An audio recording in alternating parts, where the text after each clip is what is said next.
Hello बच्चों, let's see question. A ray of light incident on the left vertical face of a glass cube of refractive index mu 2. Shown the figure. The plane of the incident of the plane of the page and the cube is surrounded by the liquid mu 1. What is the largest angle of incidence theta 1 for which the total internal reflection occurs at the top surface?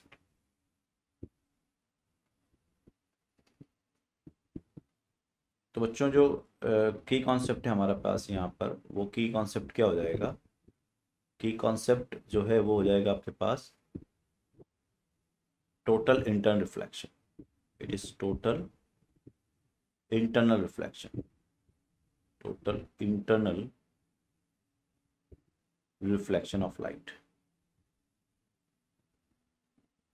ठीक है, this is total internal reflection is the a basic concept. अब situation क्या है आपके पास? अगर आप देखो यहाँ पर, तो इस तरह से पर कोई एक रेक्टेंगल स्लैब दिखा रखा है इस तरह से. यहाँ पर ये अंदर वाली स्लैब है, बाहर तो आपका मीडियम है. ठीक है, लाइट जो आ रही है वो लाइट आ रही है यहाँ से कुछ इस तरह से. ये लाइट आ रही है with the angle of theta 1.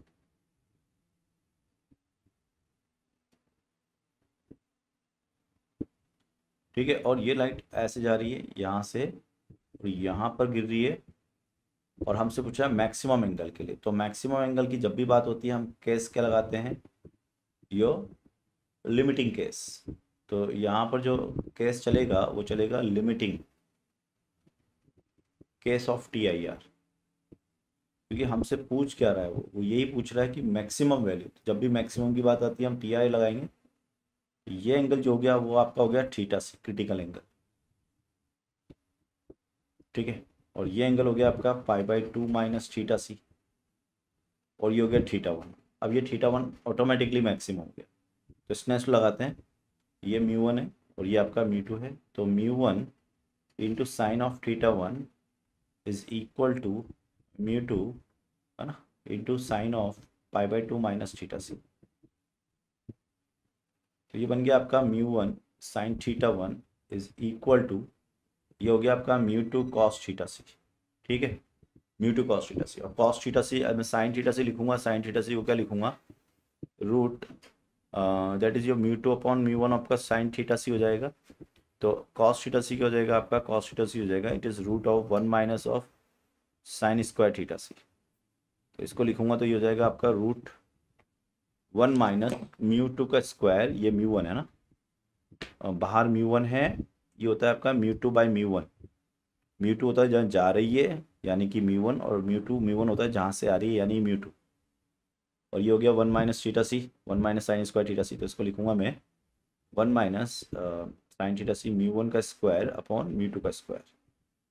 ठीक है, तो अब ये कॉस थीटा की वैल्यू आ गई. तो यहाँ पर अगर अपन आगे जाएं तो ये, क्योंकि अपन ने लिखा था μ1 sine theta 1 is equal to μ2 sine π/2 minus theta C cos theta.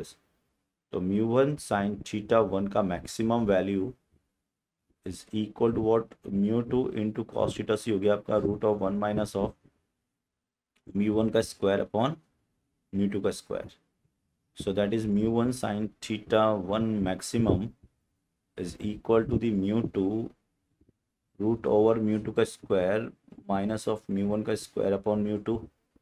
इस μ2 से μ2 ये जा रहा है. तो थीटा 1 मैक्सिमम जो आएगा हमारे पास वो आ जाएगा,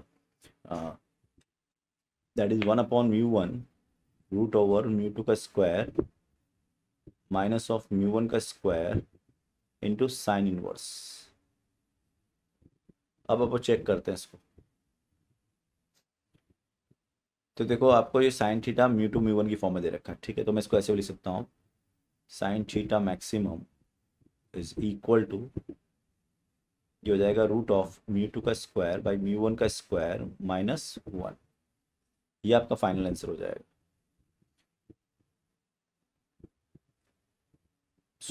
So final answer of the question is first, and I hope you understood it. Best of luck.